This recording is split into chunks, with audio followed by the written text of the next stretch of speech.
Sometimes, the remnants of ancient civilizations come to us not as delicate pottery fragments or the sun-bleached bones of long-forgotten ancestors, but as something far more enigmatic, something that defies logic, defies explanation, and seems to whisper secrets from a world we no longer understand. These relics do not merely rest in museum cases. They linger in the soil, beneath the canopy of ancient forests, daring us to decipher their purpose, their meaning, their origin. Deep within the emerald depths of Costa Rica's lush rainforests, scattered along the winding riverbanks and hidden beneath layers of fertile earth, lie dozens of immense stone spheres, silent sentinels from a distant past. These are not the crude, irregular boulders one might expect from natural erosion or geological coincidence. Rather, they are meticulously shaped, uncannily symmetrical, and astonishingly precise. Each one, a marvel of craftsmanship, appears to have been carved with mathematical intent and artistic foresight. Some of these spheres weigh more than 15 tons, and yet to this day, no definitive answers exist as to who created them, how they were transported across unforgiving terrain, or for what enigmatic purpose they were placed. Known collectively as the stone spheres of Costa Rica, these mysterious artifacts have captured the imagination of archaeologists, researchers, and storytellers alike for nearly a century. Their story begins in the early 1930s, during an era when the United Fruit Company was carving through the dense jungles of the Dikis Delta in search of fertile ground for banana plantations. As machines roared and trees fell, workers stumbled upon a most curious sight: enormous stone orbs, some perfectly round, others softened by time, all lying in silence among the roots and soil. The initial discovery was met with confusion and curiosity. To the laborers clearing the land, the spheres were anomalies without context. Some believed them to be the work of nature, the product of erosion or ancient floods. Others, driven by tales of treasure and myth, imagined they were containers of gold or sacred offerings sealed by time. In their haste and excitement, a few of the stones were destroyed with dynamite, reduced to rubble in hopes of discovering riches. But within the shattered remains, they found only more stone, no treasure, no hidden chambers, just a dense and resolute silence. As word of these peculiar objects spread, archaeologists descended upon the region with tools and theories in hand. What they found was extraordinary. The spheres varied greatly in size, from small stones that could be cradled in one's hand to massive orbs spanning over 8 feet in diameter. Yet despite this range, many of them shared an uncanny degree of spherical perfection, a geometric elegance that is rare even by today's standards. What made this discovery all the more astonishing was the composition of the spheres themselves. Granodiorite, a volcanic rock known for its extreme hardness. This material was not found locally, meaning that whoever made these orbs had to quarry the stone from distant regions, shape it with unparalleled precision, and transport it, all without the aid of modern machinery. The question of who created the spheres continues to perplex scholars. The prevailing theory attributes their origin to the Dikis culture, an indigenous society that thrived in the region between 700 and 1530 AD. The Dikis were known for their elaborate gold work, sophisticated ceramics, and stone sculptures.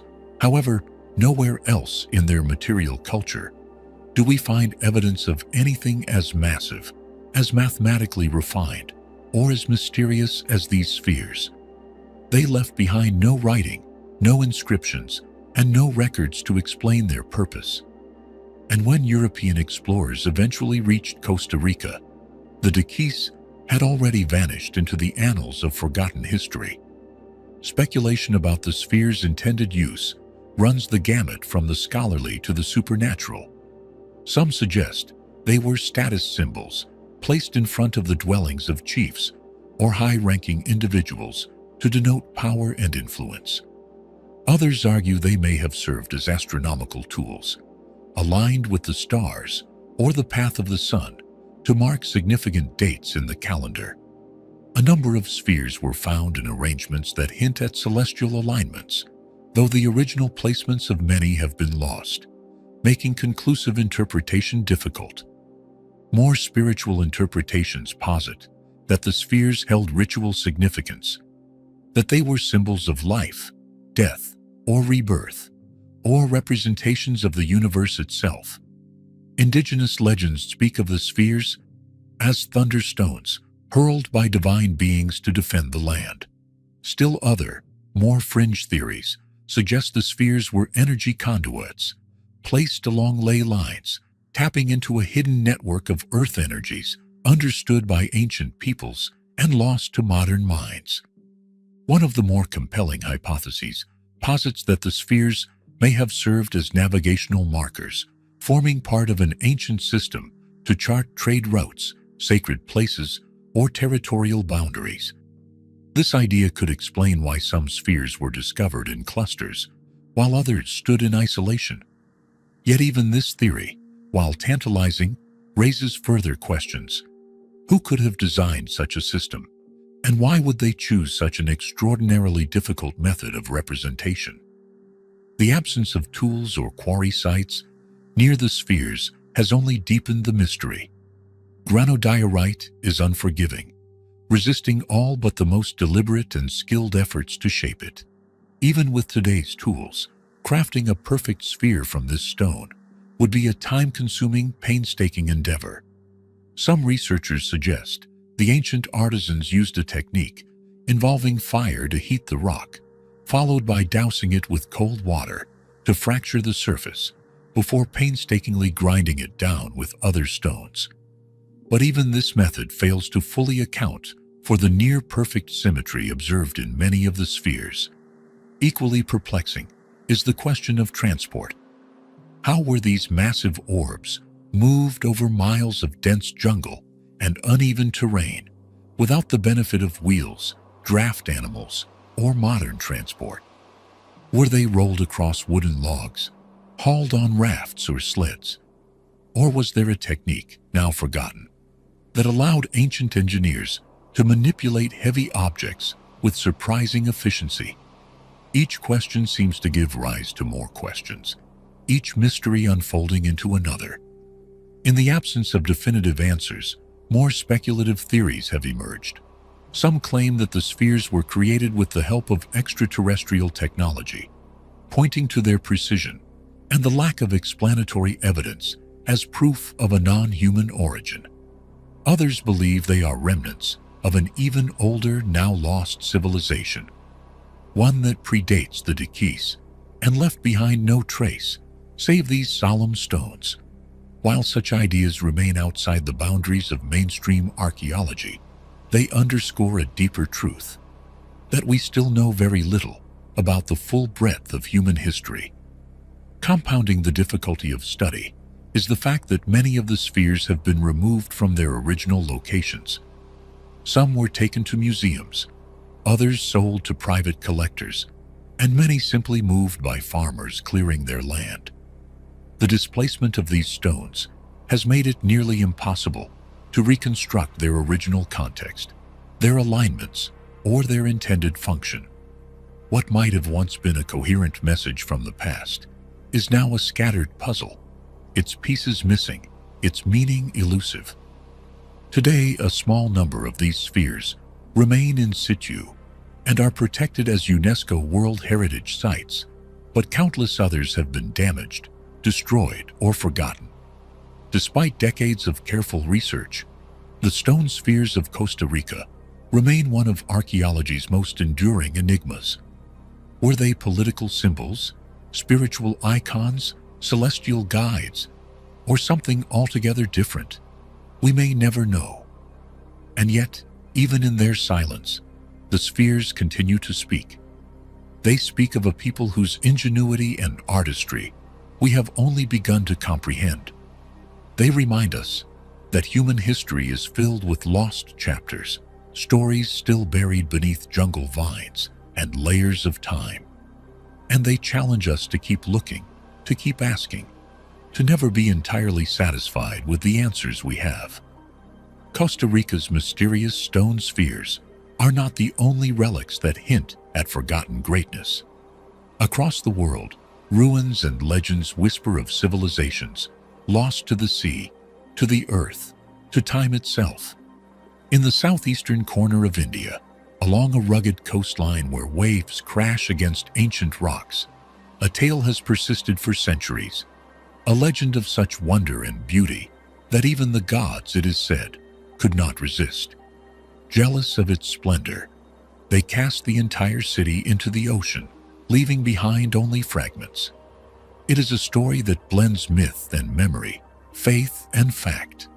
And in the town of Mahabalipuram, the legend of the 7 pagodas may yet reveal truths long hidden beneath the sea.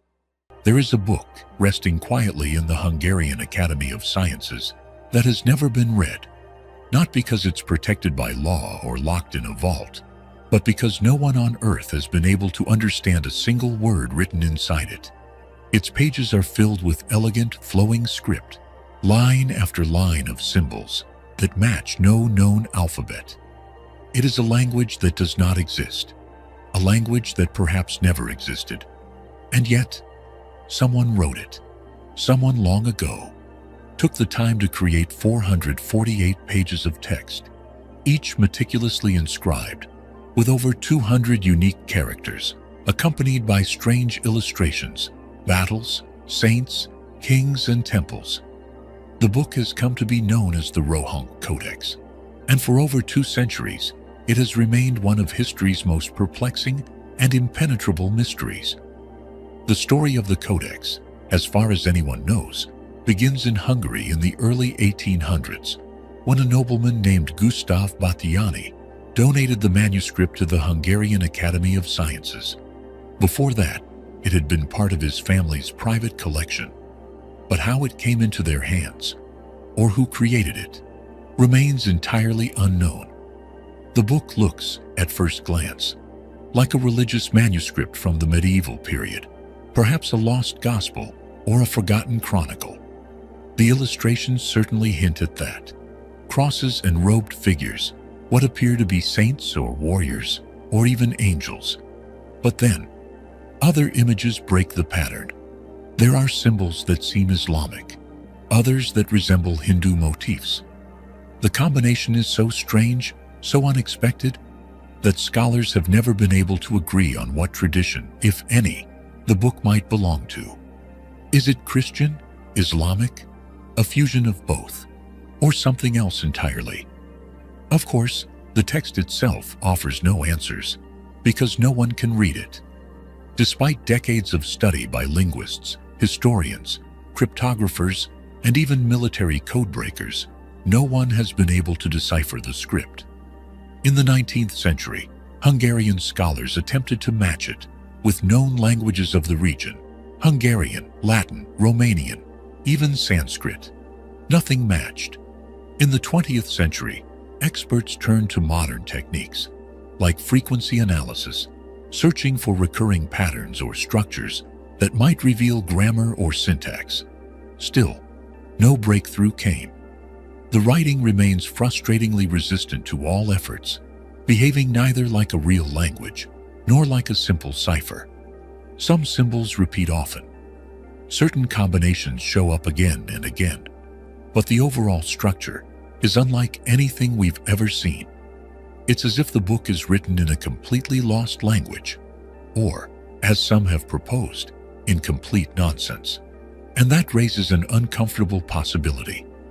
What if the Rohank Codex is a hoax? Could it be that some trickster, perhaps even Gustav Batthyány himself, commissioned or created the manuscript as a kind of prank? After all, the 19th century was a time of national romanticism in Europe, a period when noble families and scholars alike were obsessed with ancient origins, lost traditions, and mysterious relics. What better way to create a sense of historical grandeur than by presenting an ancient book that no one could decipher. But if it was a hoax, then it was a remarkably elaborate one.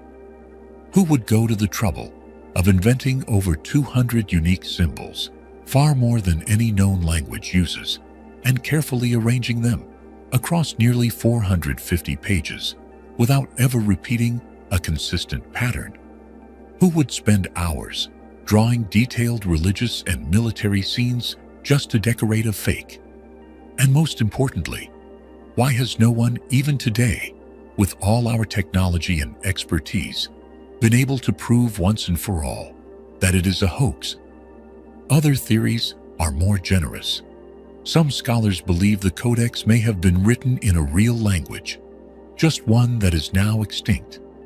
It's possible that the manuscript was created by a small, isolated community with their own dialect, their own writing system, one that disappeared before it could be recorded or remembered. Others believe it may belong to a forgotten religious sect, a group that blended Christian, Islamic, and Eastern beliefs into a hybrid faith, capturing their philosophy in a text meant only for the initiated. If so, the codex might represent a lost spiritual tradition, one that was deliberately obscured or hidden away to protect it from persecution or erasure. And yet, for all the speculation, the Rohank Codex remains silent. No one knows what it says. No one knows who wrote it. No one even knows what purpose it was meant to serve. It just exists, a puzzle in plain sight. A book no one can read, filled with symbols that don't belong to any known world. And perhaps that's what makes it so haunting. In an age when we believe we can know everything, when satellites map every inch of the earth and AI can translate forgotten tongues, the Codex reminds us that there are still some doors we cannot open. Some knowledge remains beyond reach, whether it's a relic of a forgotten people, the scripture of a secret sect, or simply a masterful joke lost to time.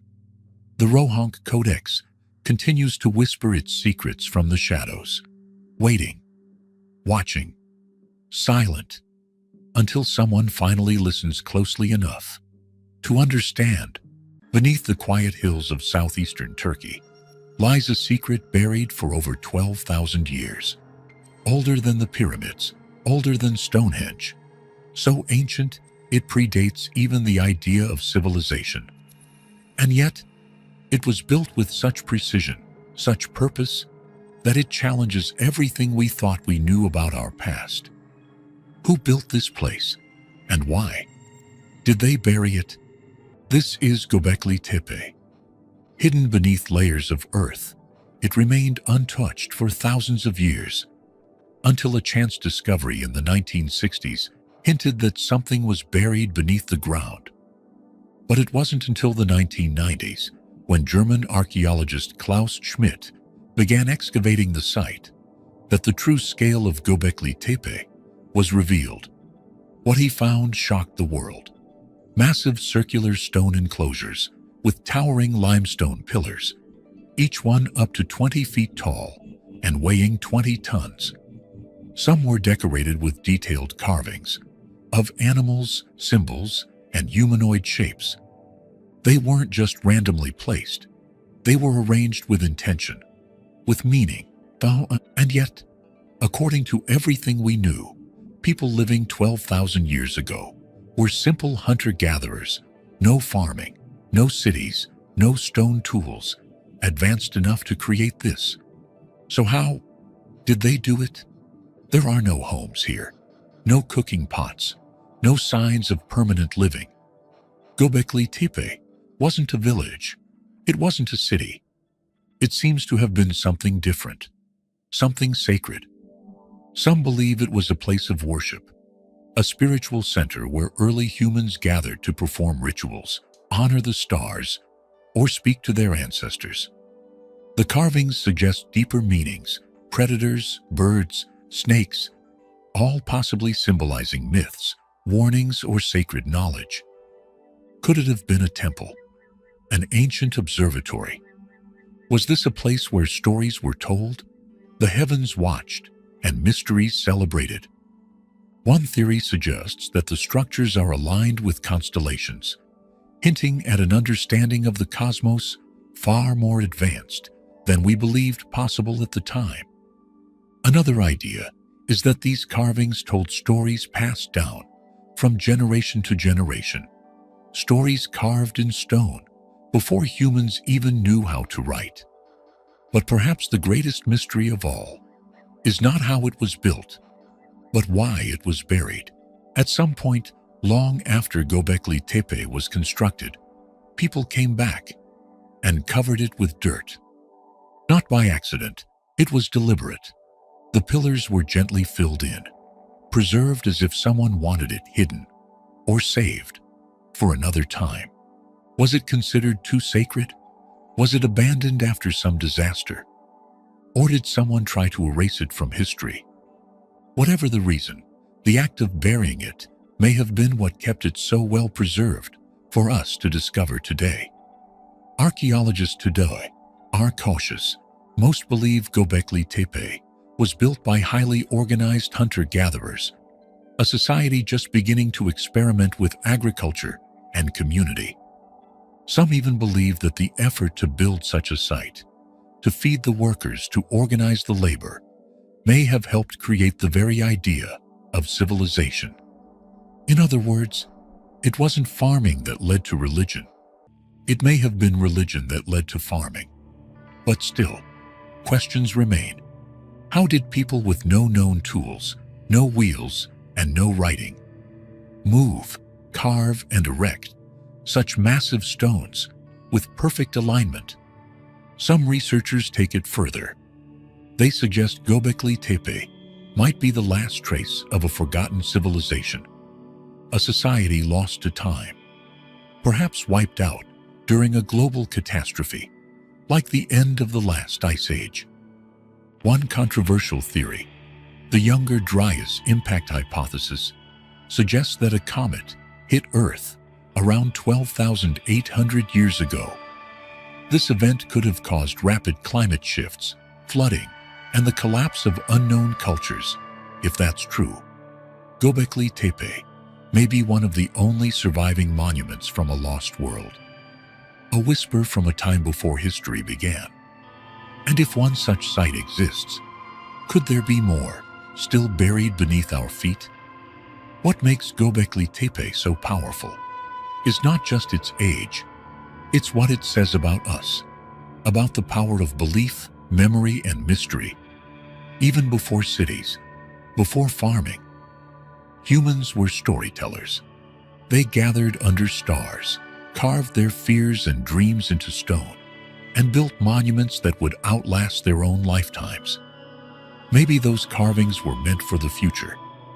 Maybe, in some strange way, they were meant for us. Göbekli Tepe forces us to rethink the story of civilization.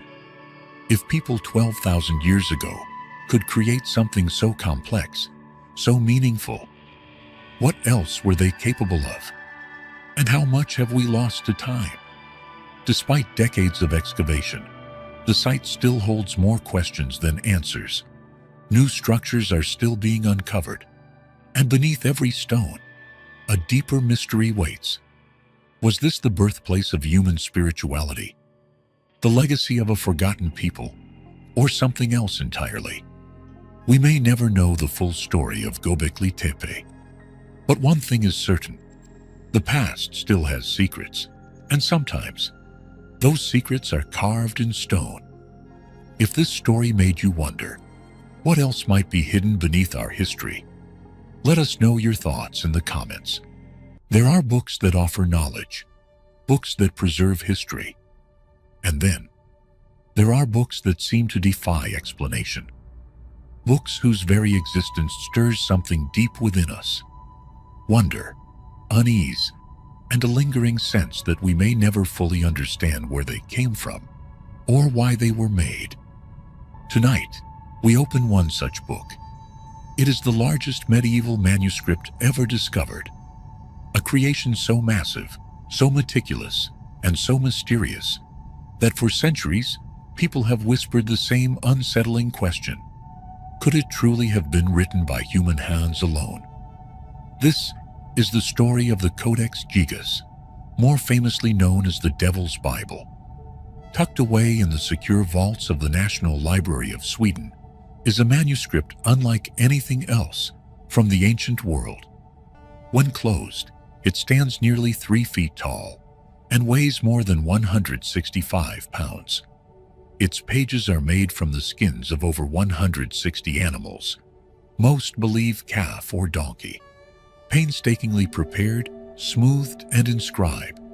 Open it, and the book stretches nearly a yard across.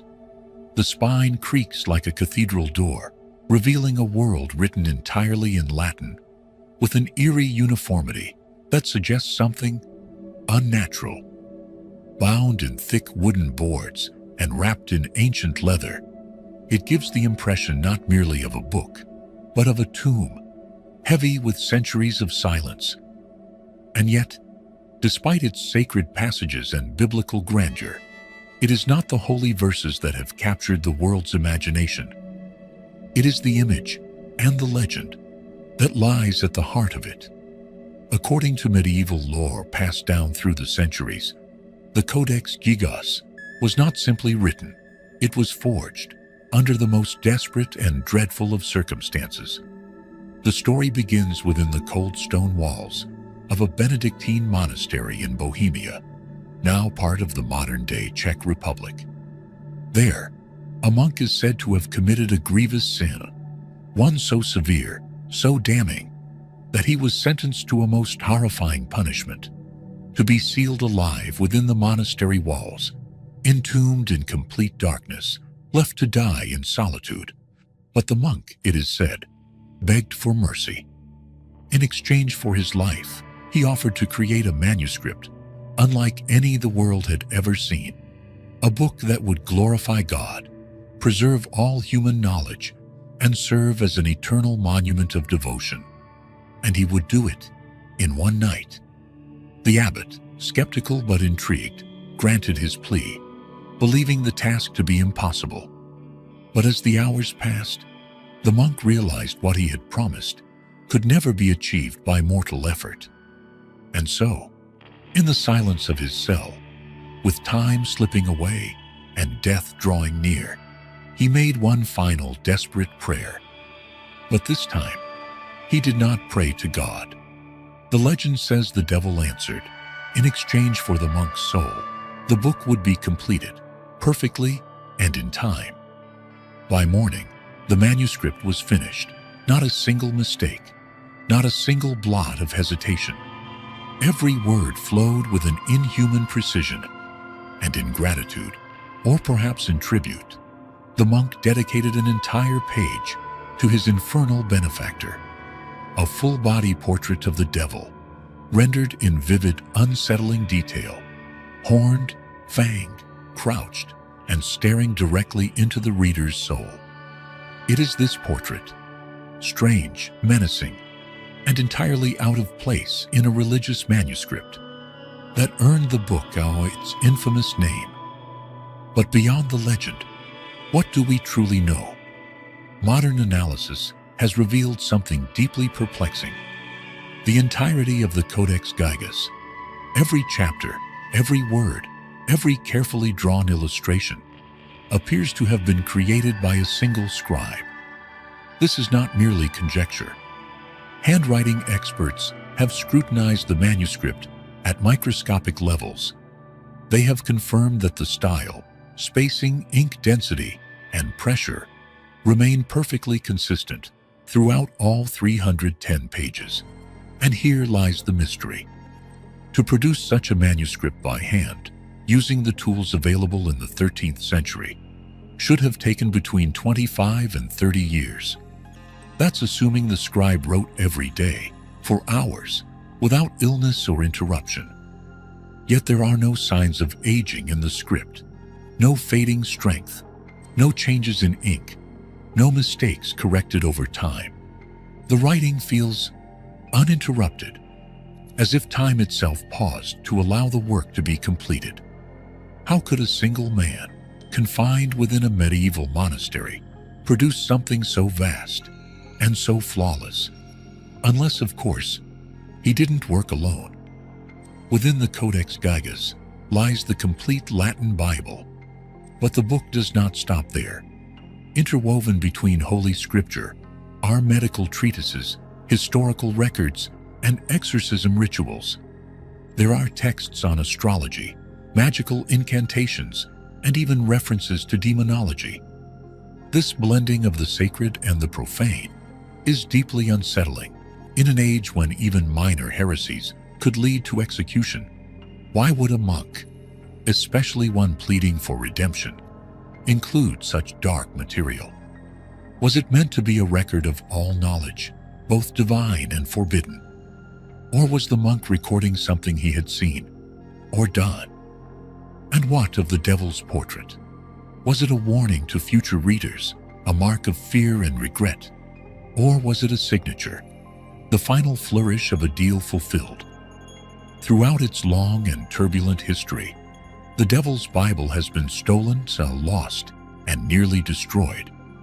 In the late 1600s, it was taken as war booty by the Swedish army and brought to Stockholm, where it entered the Royal Library. And in 1697, when a catastrophic fire engulfed the building, something strange happened. Eyewitnesses reported seeing the massive book being hurled from a window, a desperate act to save it from the flames. The book landed heavily on the cobblestones below, almost entirely unharmed. The rest of the library was not so lucky. To some, it was a stroke of fortune. To others, a sign that the book was protected. Or perhaps, that it protected itself. Today, the Codex Gigas rests in silence once more, encased in glass, studied by scholars, scanned by machines. And yet, the heart of the mystery remains untouched. Who truly wrote it? Why was it created? And why does its most haunting image, the devil himself, sit at the very center of a book, supposedly made to glorify God? Perhaps the monk was simply a man of rare talent and unfathomable endurance, a solitary genius driven by guilt, obsession, or divine purpose. Or perhaps the legend is true. Perhaps one night, in the darkest hours before dawn, a man made a deal, and the pages of the Codex Gigas are the price he paid. In the end, the Devil's Bible is not just a book. It is a question, bound in leather, inked in blood, and whispered across the centuries. And sometimes, the most terrifying mysteries are not the ones that lie buried in the past, but the ones we can still hold in our hands. It was the year 1957, in the quiet and unassuming town of Brooklyn, Maine, a place where time itself seemed to move just a little more slowly, where the waves met the shore with the same rhythm they had for centuries. In this tranquil setting, a man named Guy Melgren, an amateur archaeologist driven more by passion than by profession, embarked on an excavation at a site known as Goddard, a place long recognized for its wealth of Native American artifacts. As he sifted through layers of earth that had remained undisturbed for untold generations, Melgren's hands came upon an object unlike anything else found at the site. Among the stone tools, shards of pottery, and remnants of ancient tribal life, there lay a small circular piece of metal, worn smooth by time and unassuming in appearance. At first glance, it seemed insignificant, just another curious find, weathered by centuries underground. But when examined more closely by scholars and experts, it revealed a truth so startling that it would echo far beyond the quiet woods of Maine. What Melgren had discovered, it turned out, was not a colonial coin, nor a Native American artifact, nor anything else that might have belonged in that location, in that era. It was identified with remarkable certainty as a Norse silver penny, a coin minted during the reign of King Olaf Kyrres of Norway, who ruled from 1067 to to 1093 AD. In other words, this was a Viking coin, forged in medieval Scandinavia and buried beneath the soil of the American Northeast. Such a find seemed at first impossible, a contradiction to the carefully drawn maps of historical certainty. Yet the coin was real, and it was there. And with its presence, it brought forth a question that would haunt historians for decades. Had the Vikings ventured farther into North America than we have ever known? According to the accepted narrative, the Norse explorer Leif Erikson reached the shores of present-day Newfoundland around the year 1000 AD, establishing a brief settlement at L'Anse aux Meadows. That site remains the only physical evidence of Viking presence in the New World. Beyond that, the story ends. Or at least, it was supposed to, but Brooklyn, Maine lies hundreds of miles farther south, beyond the known reach of those early Norse voyagers. And yet, if this coin is what it appears to be, authentic and untouched by modern contamination, it may suggest something extraordinary. That Viking explorers traveled farther, stayed longer, or traded more widely than we have ever imagined. Could it be that along the rugged coast of New England, hidden beneath the forests and forgotten by time, there once stood a Viking outpost, a secret settlement, now swallowed by the centuries? Or perhaps more subtly, there were moments of contact, brief exchanges between Norse seafarers and the indigenous peoples of North America, passing goods, stories, and memories that would soon vanish into silence. Of course, not all scholars embrace the idea of direct Norse presence in Maine. There is another theory, one that follows a longer and more winding road. The Goddard site was known to be a center of native trade, part of an intricate network that spanned hundreds, perhaps thousands of miles. In this view, the coin may have passed from tribe to tribe, a mysterious object from a faraway world, traded, treasured, and transported over generations. It is entirely possible that the Vikings never stepped foot on Maine's soil, and that their coin, like a drifting relic, simply traveled farther than its makers ever did. But even if this theory holds truth, it still speaks volumes about the complexity of pre-Columbian America, a land of far-reaching trade, ancient connectivity, and global echoes that stretch beyond what history has told us. Naturally, there are voices of doubt, voices that question the circumstances under which the coin was discovered and the motivations of the man who found it. Some critics point out that Guy Melgren was an avid coin collector and speculate that the artifact may have found its way into the soil through less than ancient means, perhaps accidentally or deliberately.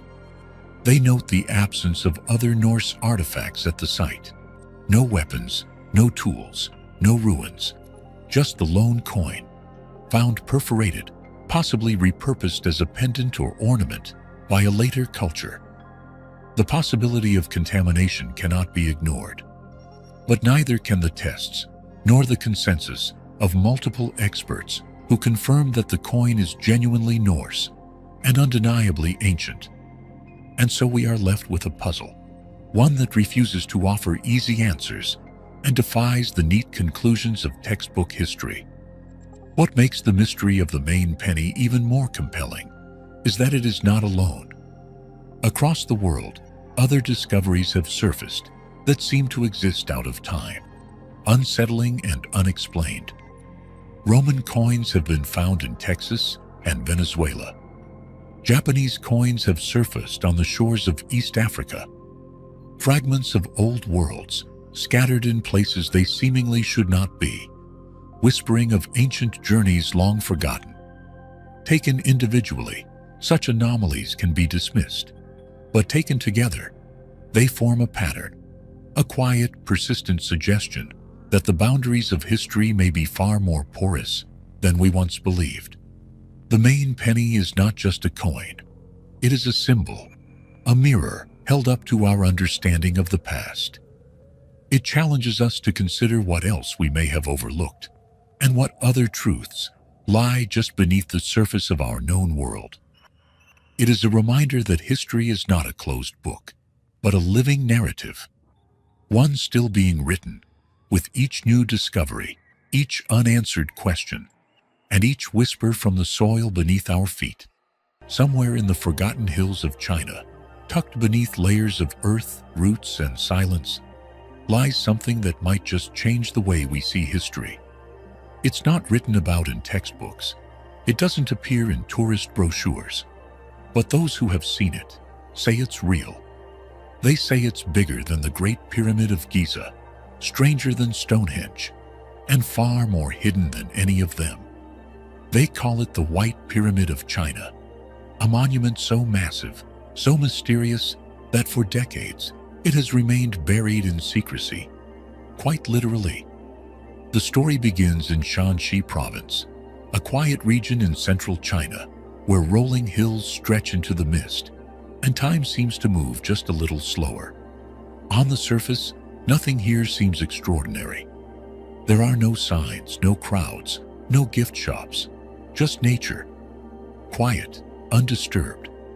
But beneath that stillness lies a series of structures that don't quite fit with the landscape. Giant pyramidal mounds, geometric in shape, unnaturally uniform. You wouldn't notice them at first glance. You might think they're just hills. But once you really look, you start to realize something doesn't feel natural. Unlike the towering pyramids of Egypt that rise boldly against the desert sky, these are hidden on purpose. Trees have been planted over them. Soil has been carefully shaped to blend them into the land.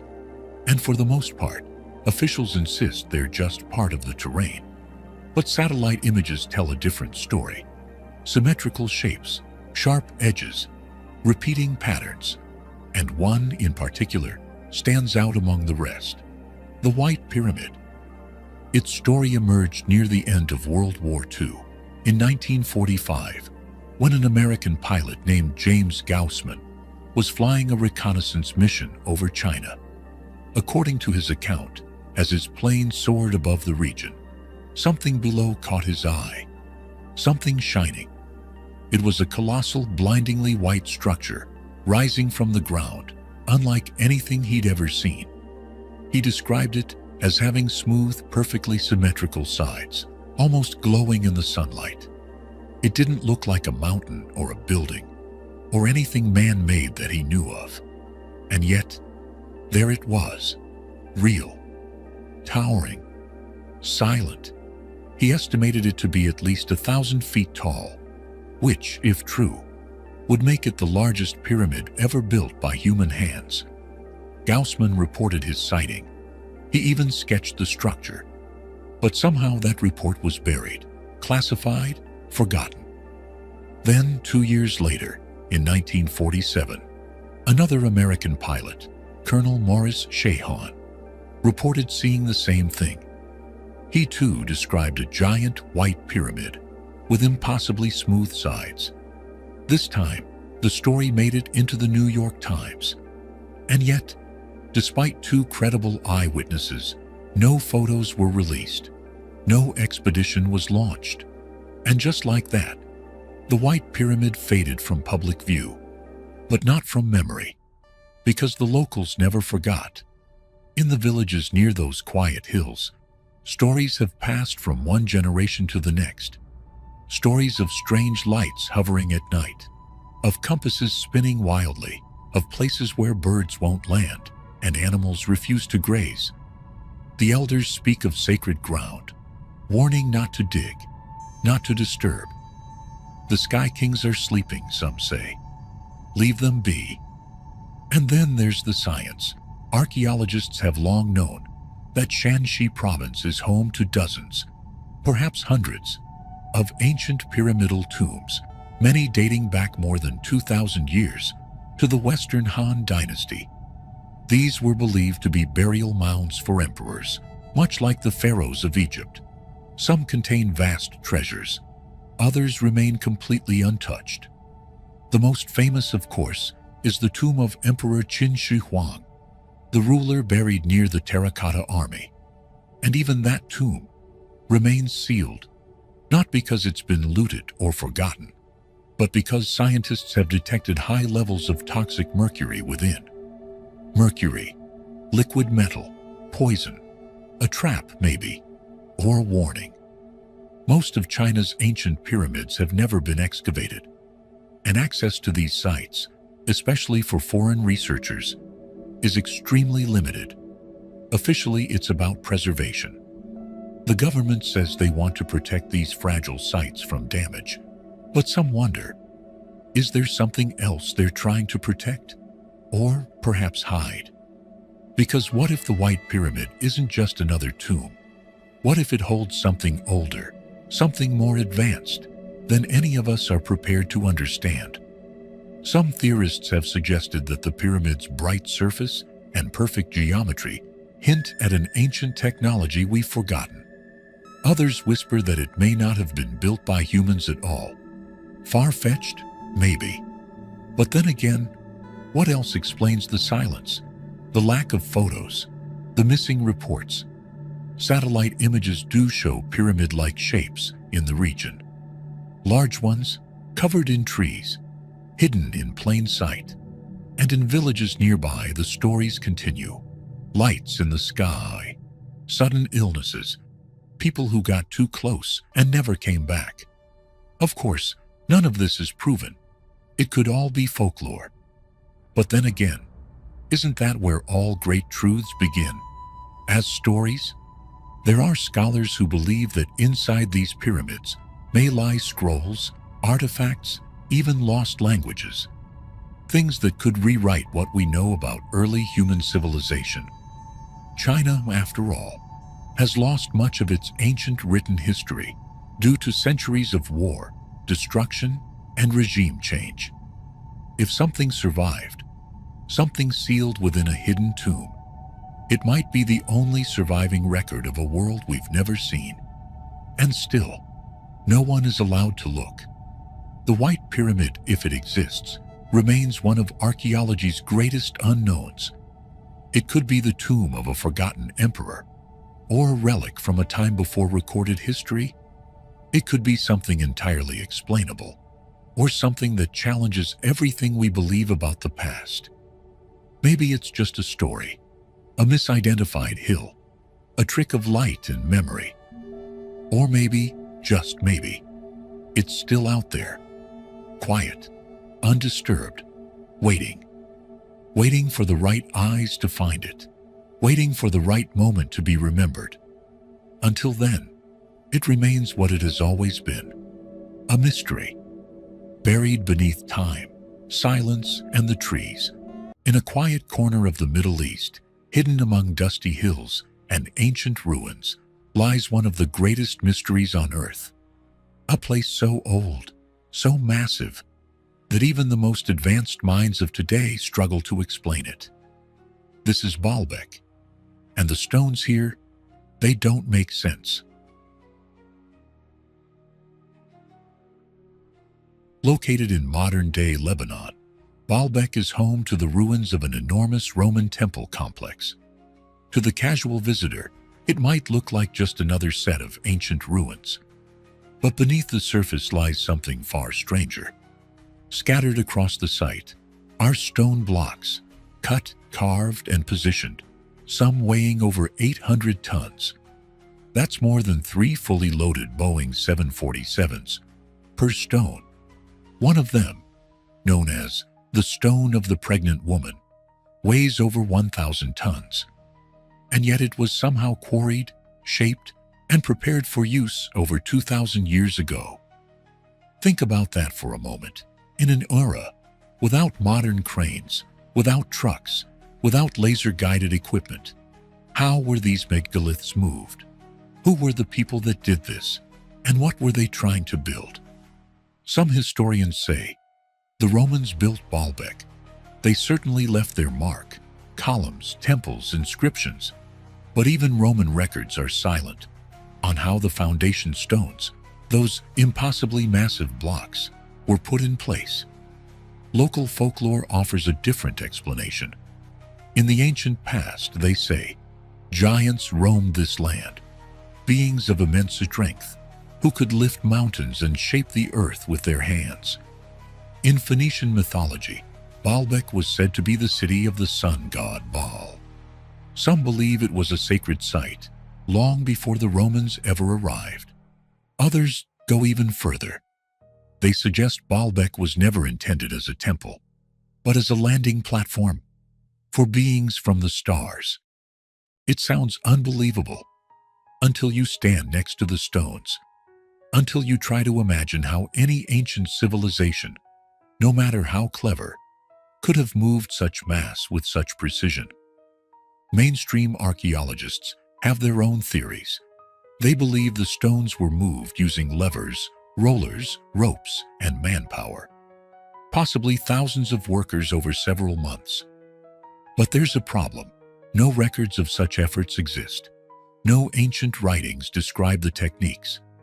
And when engineers today are asked to replicate the task with modern knowledge, they often shake their heads. One engineer said it would take a specialized team, cutting-edge equipment, and months of preparation just to move one of those stones a few feet. So how then did a civilization 2,000 years ago do it without leaving a trace? The deeper you go into Baalbek, the more questions arise. Some researchers claim the temple foundations are built atop even older ruins, perhaps from a civilization lost to time. The blocks don't match Roman design. The size, the shaping, the method of alignment. It's unlike anything else in the Roman Empire. It's almost as if the Romans arrived and built their temple on top of something that was already there. Something far older, far more advanced. Maybe Baalbek is just a forgotten marvel of human engineering. Maybe we're underestimating what ancient hands could achieve with enough time, enough tools, and enough willpower. Or maybe we're missing something. Maybe the story of Baalbek is like the stones themselves, too heavy to move without first understanding the force behind them. In the end, Baalbek remains silent. The stones do not speak. They do not tell us who placed them there or why. They only remind us of a time when the impossible was somehow done. And maybe that's the real mystery. Not just how they were built, but why we still can't forget them. What do you think? Who built Baalbek?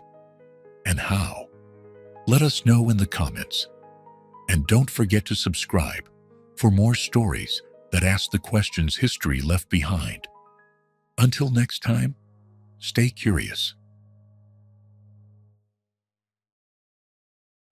There are places in this world where history doesn't just fade, it sinks. Beneath the surface of quiet oceans and behind the curtain of time, entire civilizations may lie waiting, not lost, but hidden. And every so often, when the earth shifts or the tides retreat, the sea offers us a glimpse, a whisper of something ancient, something forgotten, something real. This is the story of the lost temples of Mahabalipuram. Along the southeastern coast of India, where the winds carry the scent of salt and centuries, stands a temple like no other. The Shore Temple, carved from stone, shaped by time, and softened by the sea air, gazes endlessly toward the horizon. It stands alone, weathered and proud, the last visible piece of a legend so old that even its truth has been worn down by the waves. According to local lore, this solitary temple was once just one among seven magnificent pagodas, their spires stretching toward the heavens, gleaming in the sun, built not just with stone, but with devotion and ambition. So breathtaking was their beauty, the story says, that even the gods grew envious, and in their wrath, they summoned a great flood to reclaim what man had dared to build. In one sweeping motion, 6 of the temples vanished beneath the sea, leaving only the Shore Temple behind, a lone survivor. And a silent witness. For centuries, this story was whispered by fishermen, passed down through generations, clinging to the edges of myth and memory. To some, it was nothing more than folklore, a poetic tale to explain an ancient structure perched curiously close to the sea. To others, it was a sign that something deeper, something hidden, still waited beneath the waves. But the ocean keeps its secrets well, and for a long time, there was no proof, just stories and stone and silence. Then, in December of 2004, disaster struck. A powerful undersea earthquake sent a massive tsunami crashing across the Indian Ocean, devastating coastlines and reshaping the land. But in the tragedy's aftermath, something remarkable happened. As the waters receded from the shores of Mahabalipuram, the sea gave up a fragment of its mystery. Beneath the wet sands and shallow surf, ancient stone structures began to reveal themselves. Not scattered rocks, not coincidence, but carved pillars, foundations, and blocks that bore the unmistakable signature of human hands. People who had lived and built and worshipped here long before the sea had claimed their world. It was as though the earth had briefly exhaled, and for a moment, history rose to the surface. Marine archaeologists and divers moved quickly to investigate, and what they found was astonishing. Beneath the waves lay more than scattered ruins.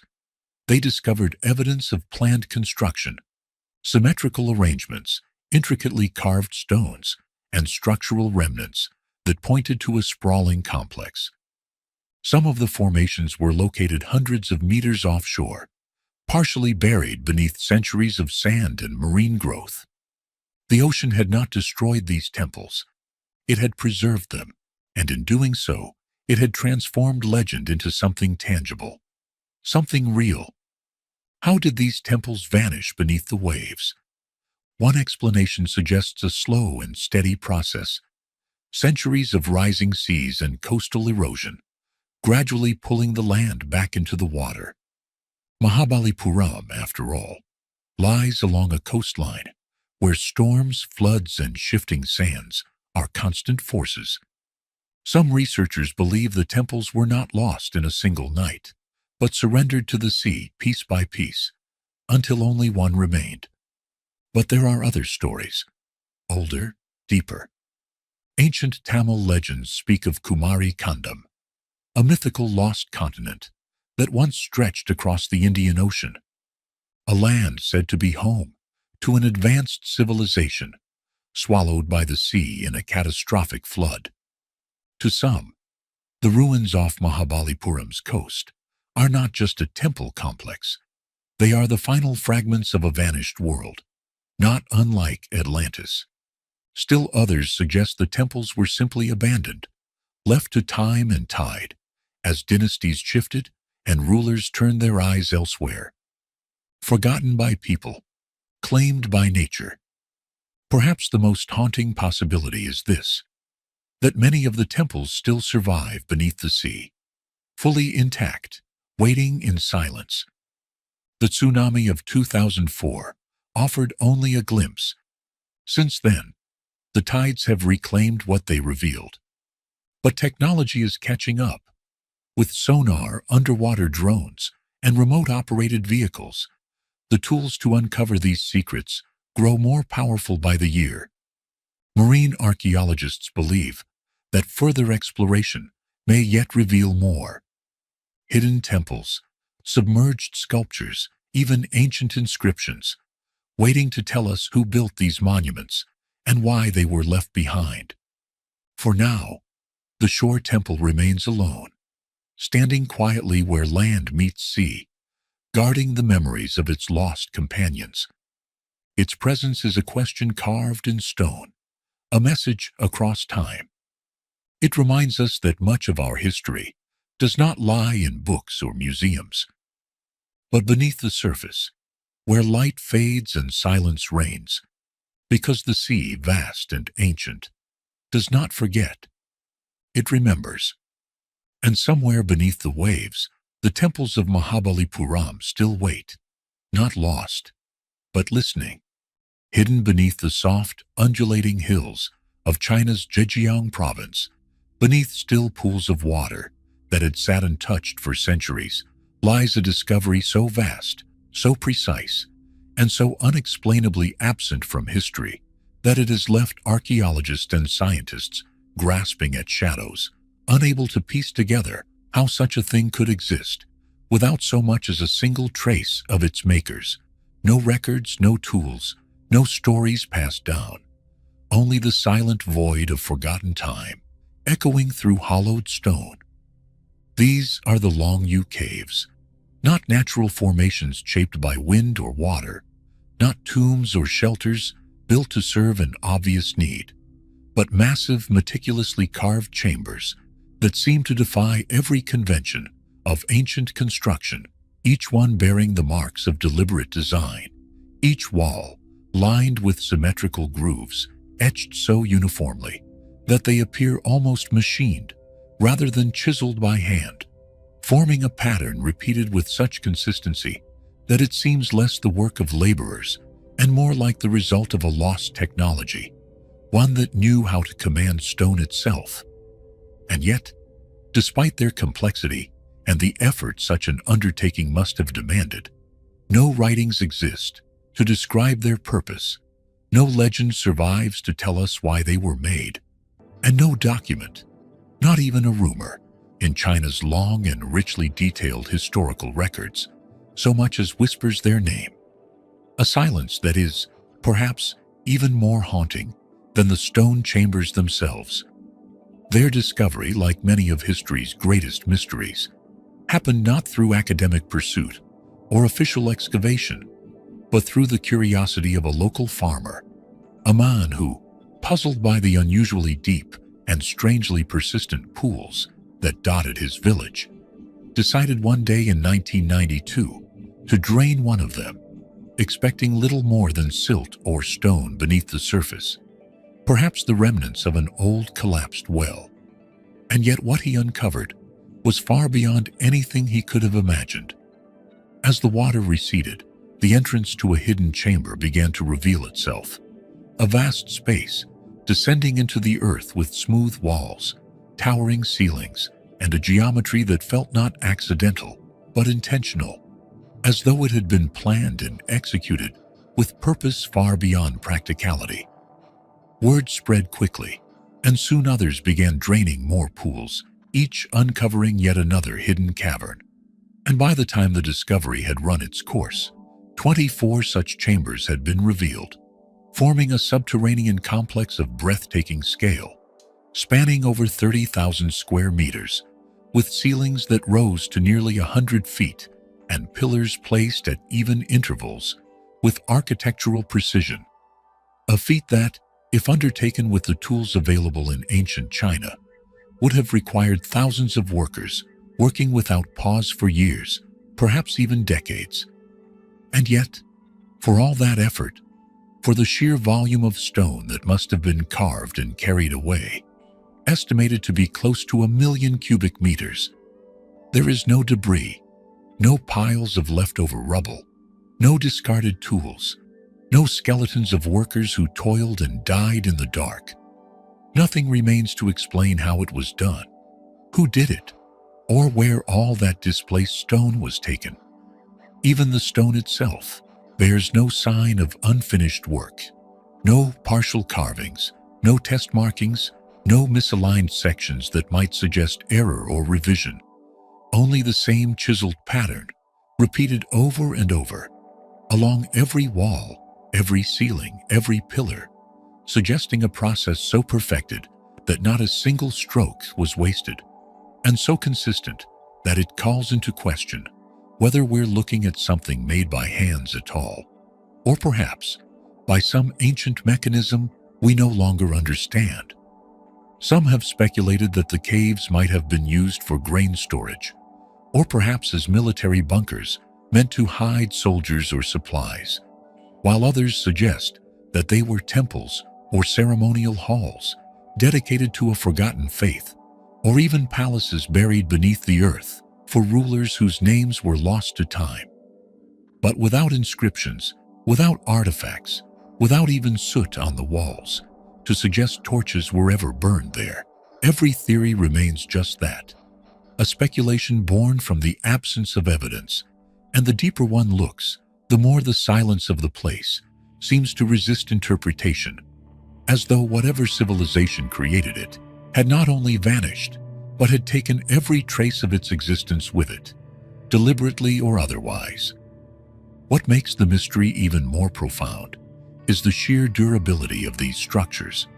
For while other ancient constructions show their age through erosion, collapse, or decay, the Longyou caves remain astonishingly intact, their walls smooth and solid, their ceilings unwavering, their pillars still standing strong after what could be over 2,000 years, possibly dating back to the Qin dynasty or even earlier.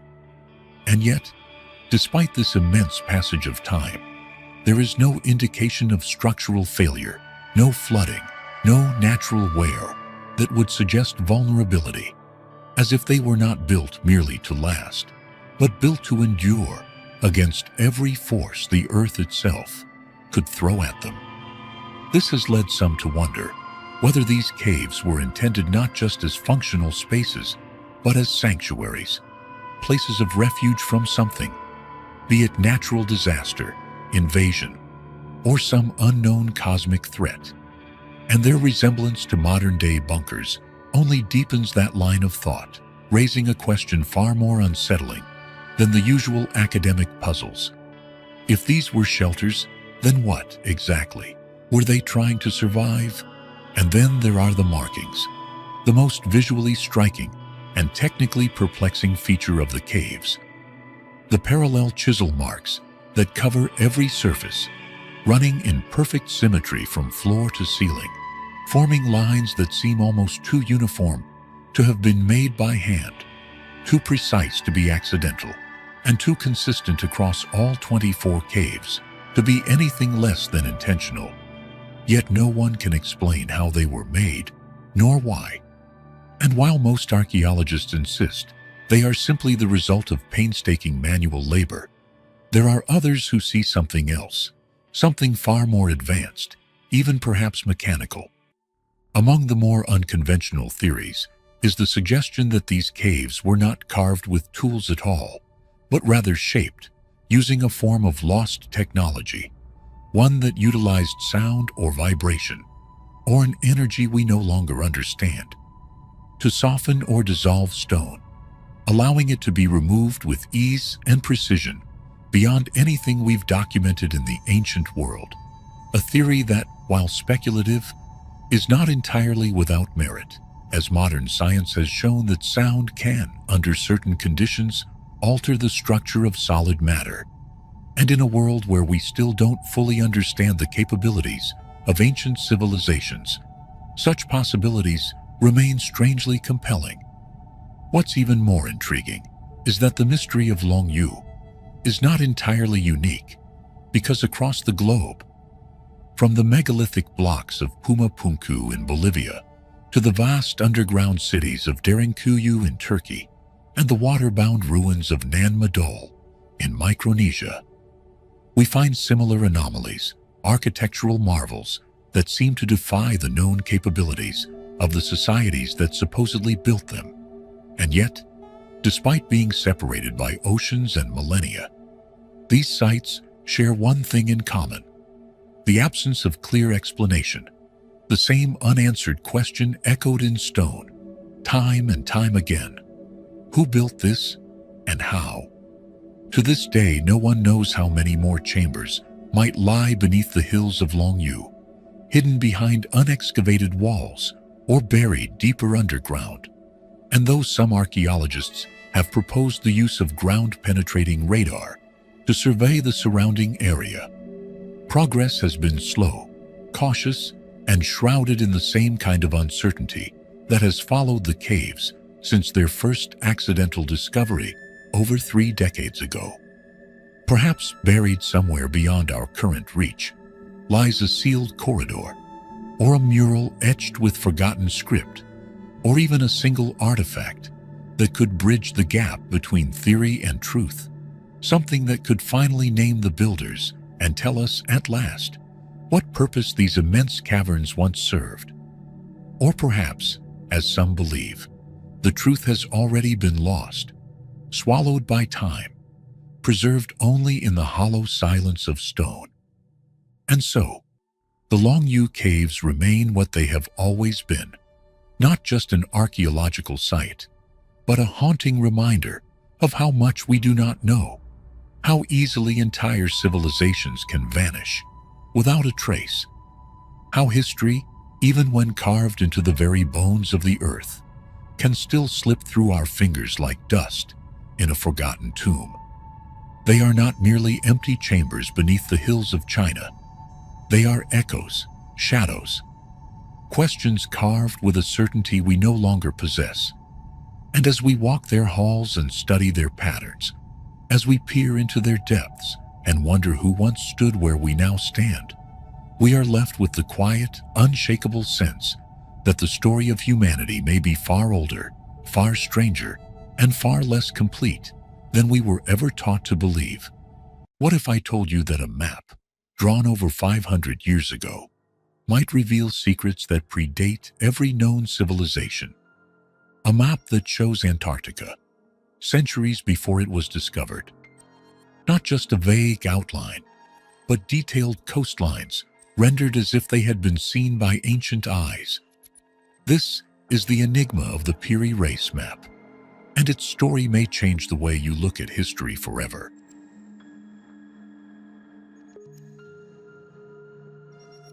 In 1929, deep within the archives of Istanbul's Topkapi Palace, a dusty bundle of forgotten papers was unearthed.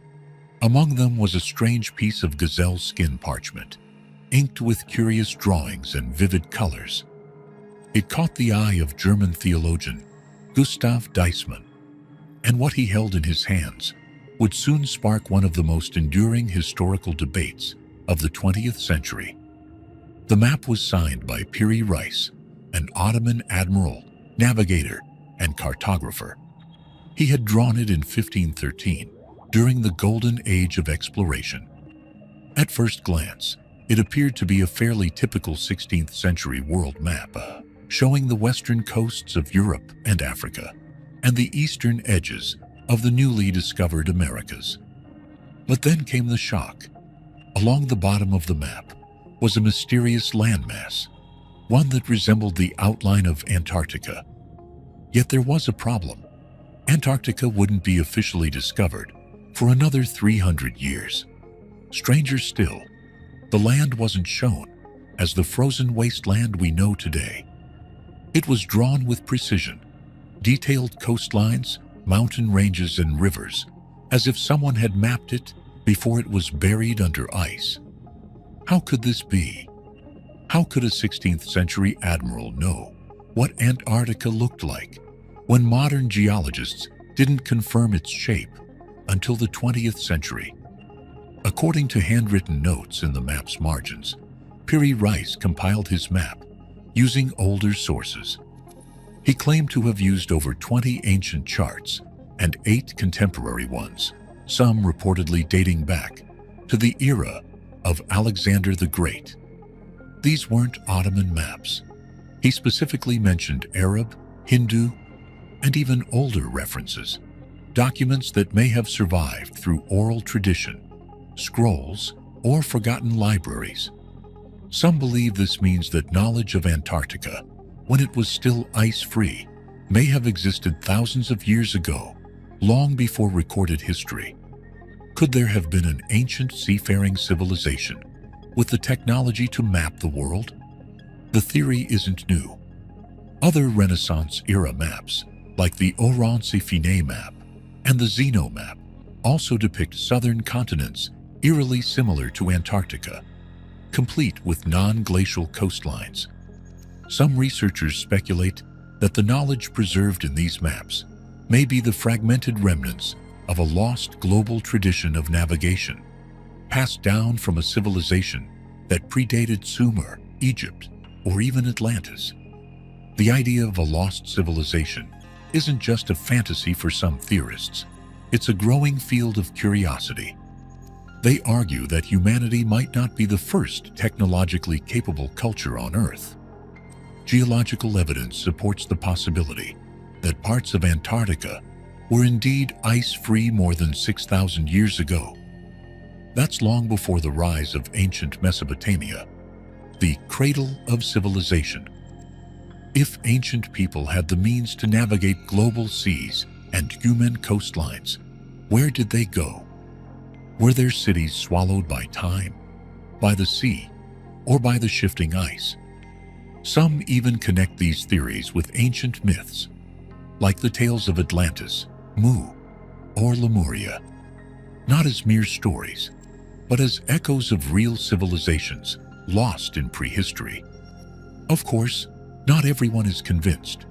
Most mainstream historians and cartographers believe that the landmass on the Piri Reis map is a misinterpretation. They argue it's likely just an awkward rendering of South America's southern coast, distorted by limited knowledge and secondhand sailor reports.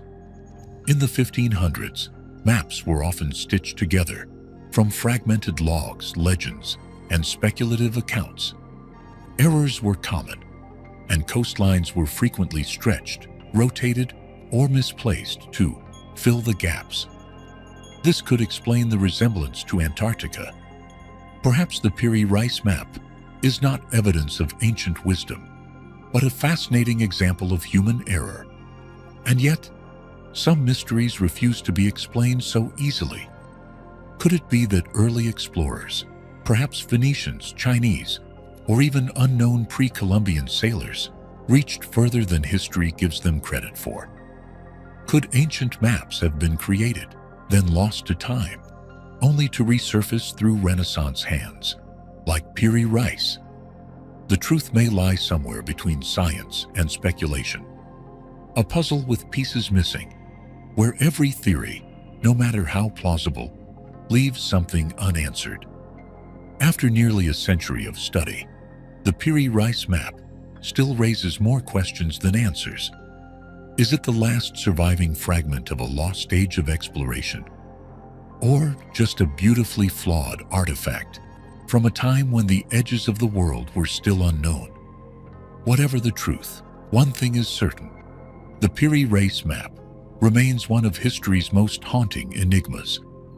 A whisper from the past, daring us to look deeper and wonder what else might be hidden beneath the ice. What do you think? Ancient knowledge or misunderstood coincidence? Leave your thoughts in the comments, and if you enjoy unraveling mysteries like this, don't forget to like and subscribe. Until next time, stay curious. There are mysteries buried beneath the soil of ancient America that no amount of digging has ever fully uncovered.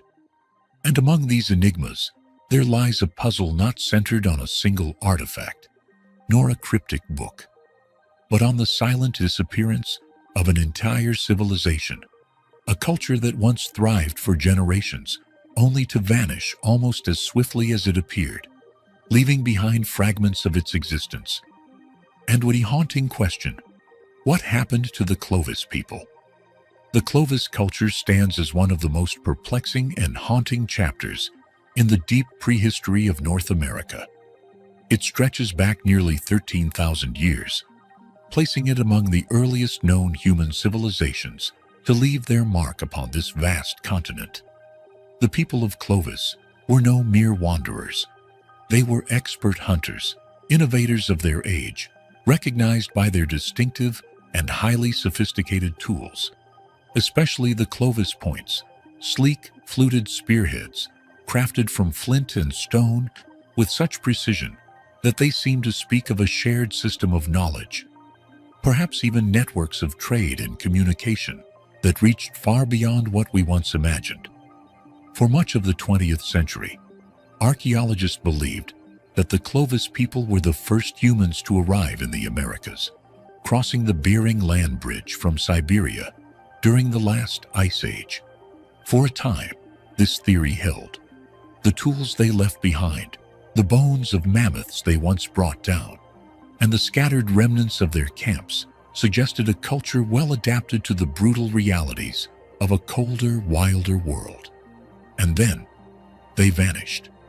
Without warning, the presence of the Clovis people disappears from the archaeological record. There are no signs of war, no obvious traces of famine, no burial grounds teeming with evidence of mass death. It is as if this once vibrant civilization was suddenly erased, leaving only a trail of stone and bone in its wake. The silence of their departure has puzzled generations of researchers and has given rise to a host of theories, some grounded in science, others brushing the edges of the extraordinary. The story of their rediscovery began in the early 1900s when those remarkable spear points were unearthed in Clovis, New Mexico, giving the ancient culture its name. Found alongside the fossilized remains of Ice Age giants, like mammoths and bison, these artifacts painted a portrait of a people who had mastered big game hunting in a harsh and unforgiving environment. As similar discoveries emerged across the United States, into Canada, and even as far south as parts of South America, the picture grew ever clearer. The Clovis culture was not a small, isolated tribe, but a far-reaching, successful society that once spanned entire continents. And yet, around 12,800 years ago, their trail ends abruptly. Clovis artifacts simply vanish. No slow decline, no gradual transformation in their tools or settlement patterns, just absence. This sudden silence sparked one of the greatest archaeological mysteries of our time. What could cause an entire civilization, widespread, resourceful, and adapted to the Ice Age world, to disappear in what seems like an instant? One of the most compelling and chilling theories is known as the Younger Dryas impact hypothesis. According to this idea, a comet or asteroid struck North America around the same time the Clovis vanished, unleashing a wave of destruction across the continent. The impact is believed to have triggered uncontrollable wildfires, blanketing the skies in ash and debris, plunging the Earth into a rapid and devastating return to Icy Age conditions. The resulting climate shock, known as the Younger Dryas cooling event, would have decimated ecosystems and starved the Clovis of their primary food sources. Intriguingly, evidence for such an event does exist. At numerous Clovis archaeological sites, researchers have found a strange layer of dark sediment known as the black mat. This thin carbon-rich layer contains microscopic diamonds, known as nanodiamonds, that may be the signature of an extraterrestrial impact. If true, the Clovis may have been among the earliest human cultures to fall victim to a planetary catastrophe. But not all researchers agree that the Clovis were simply wiped out. Another theory suggests that they didn't disappear, but evolved. As the great Ice Age beasts, mammoths, mastodons, and saber-toothed cats, began to vanish, so too did the Clovis way of life. Some archaeologists propose that the Clovis people adapted to the changing world, shifting their survival strategies, turning to smaller game, and blending into new emerging cultures, such as the Folsom people, who appear in the archaeological record soon after. If this is the case, then the Clovis did not fade from history. They became history. Their identity transformed, their tools reshaped, their traditions passed on beneath different names. They may not have vanished, only changed. Yet there is a darker theory, one more unsettling in its implications. Some believe that the disappearance of the Clovis may have been the result of a catastrophe far greater than we understand. One that not only drove animals, like the giant ground sloth and dire wolf, to extinction, but may have also swept away entire human populations. Disease, perhaps, or an environmental cascade. or something else entirely, lost to the passage of time. And then, as with many great mysteries, there are anomalies, strange pieces that don't quite fit the puzzle. In recent decades, discoveries at archaeological sites such as Monte Verde in Chile and the Galt site in Texas have revealed artifacts that predate Clovis tools by thousands of years.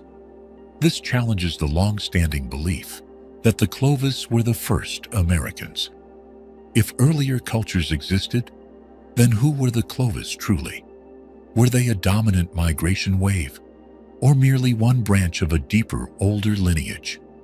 Perhaps the remnants of an even more ancient civilization, lost to the ravages of an Ice Age world? No one can say for certain. The fate of the Clovis people remains one of archaeology's most haunting questions. Were they erased by a sudden planetary catastrophe? Did they evolve into later cultures and simply vanish from the archaeological spotlight?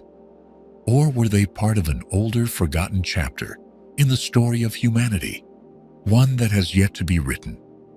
All that remains now are the tools, the bones, and the silence of the earth itself. The Clovis people are gone, their voices lost to time, their fate still hidden beneath the soil of a land they once called home. Perhaps one day we will find the answer. But until then, the mystery endures, whispered by the wind across ancient plains and etched into the stone blades they left behind. If you enjoyed this journey into one of the great mysteries of human history, don't forget to subscribe and hit the bell icon so you never miss another story. Every week, we explore the lost, the forgotten, and the unexplained, from ancient ruins to cosmic enigmas. Thank you for watching, and until next time, keep wondering what still lies buried just beneath the surface. Beneath the cold, churning waters of the North Sea lies a secret that time and tide have all but buried.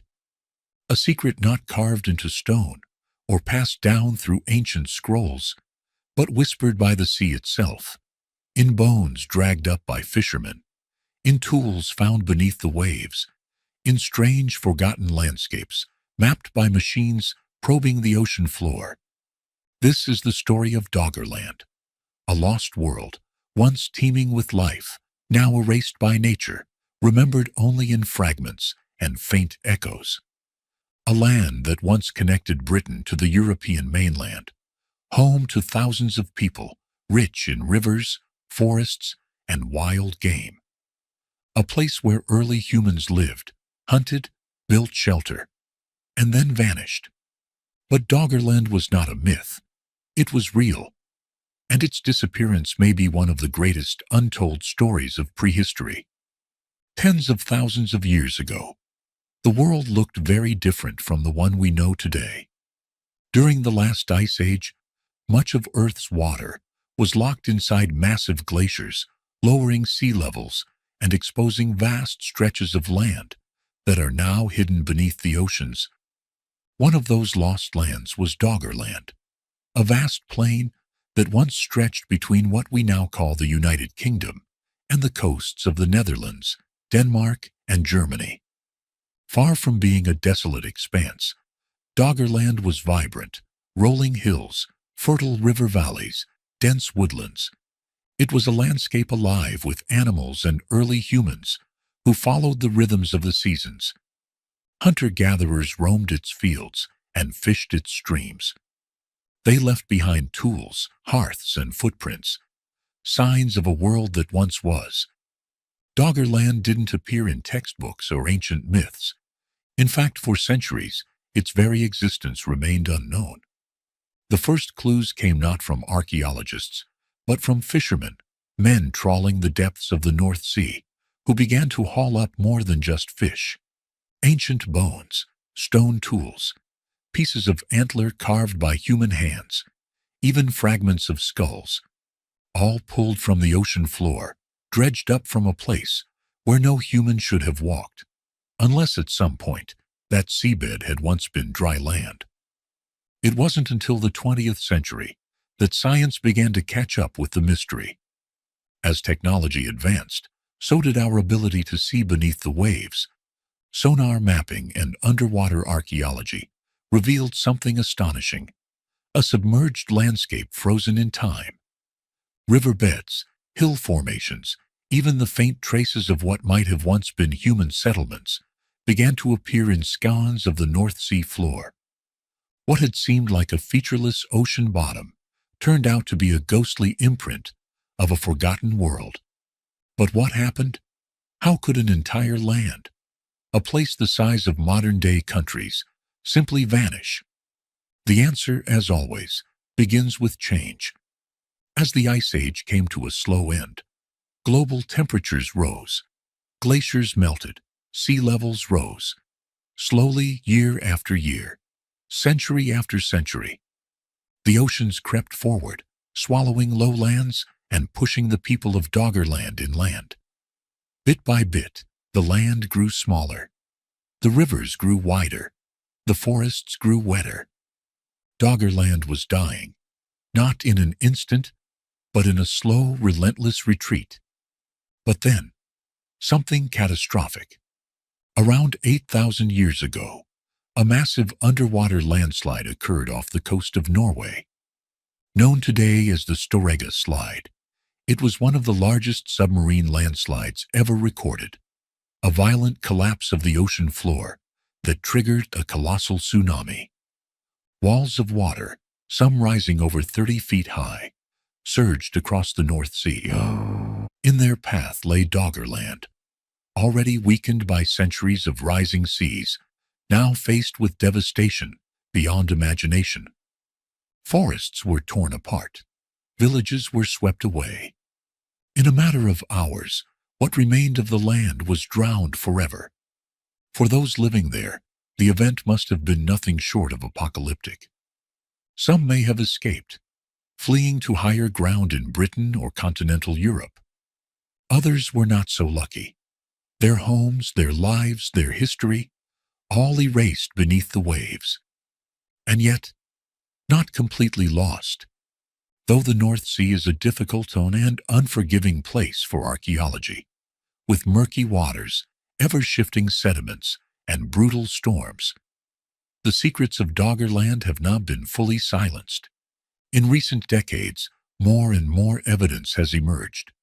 Fishermen still bring up tools, bones, and even wooden fragments.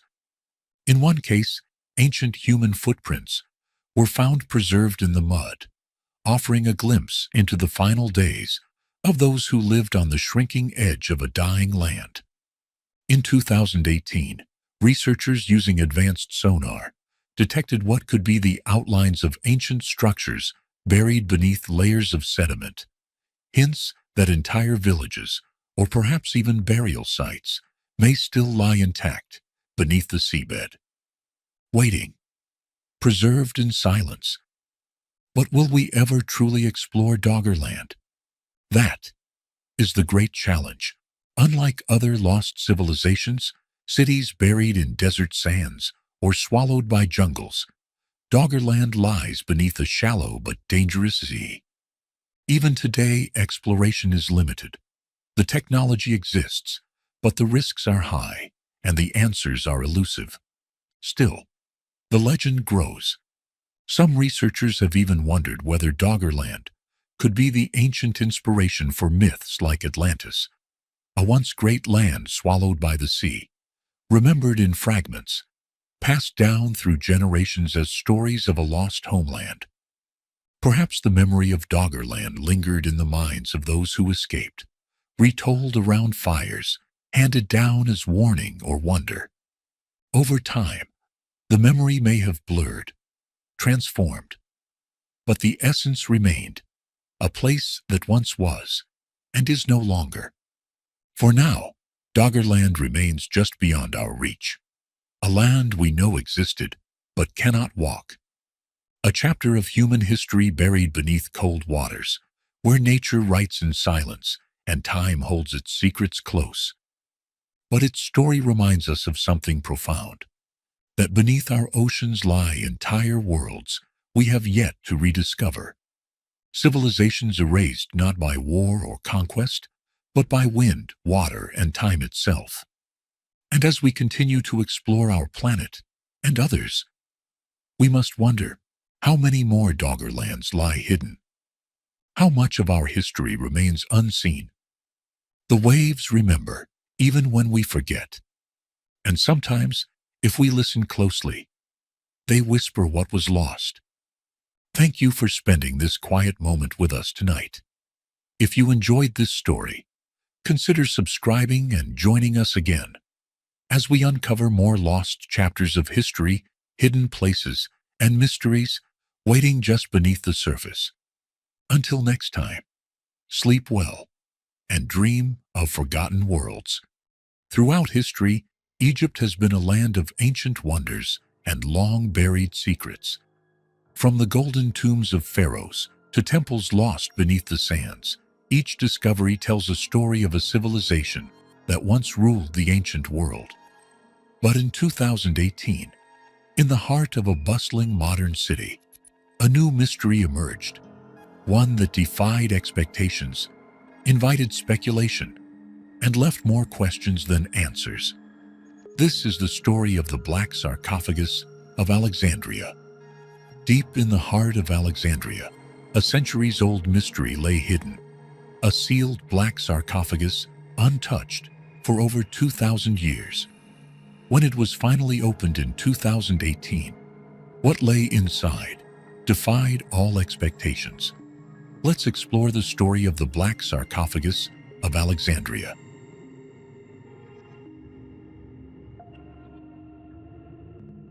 Beneath the busy streets of Alexandria, Egypt, a 2018 discovery drew worldwide attention. Construction workers accidentally unearthed a massive pitch-black sarcophagus. Unlike the ornate tombs of pharaohs, this one was completely black, unmarked, and seemingly untouched.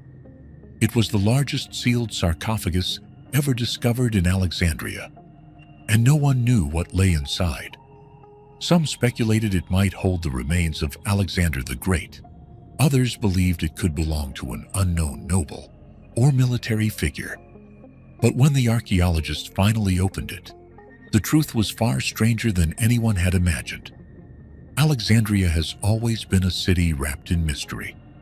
Founded by Alexander the Great in 331 BCE, much of its ancient past lies buried under the modern city and the waters of the Mediterranean. But occasionally, something long forgotten comes to light. The sarcophagus was uncovered during regular excavation work in the Sidi Gabr district, an area already known for its archaeological importance. When construction workers struck something solid underground, it was clear they had found something unusual. The sarcophagus was enormous, 9 feet long, more than 5 feet wide, and over 6 feet tall. It was carved entirely from black granite and sealed with an exceptionally thick layer of mortar, preserving it undisturbed for millennia.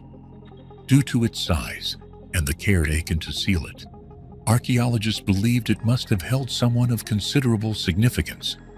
Some even dared to hope it might be the long-lost tomb of Alexander the Great, whose burial place remains a mystery.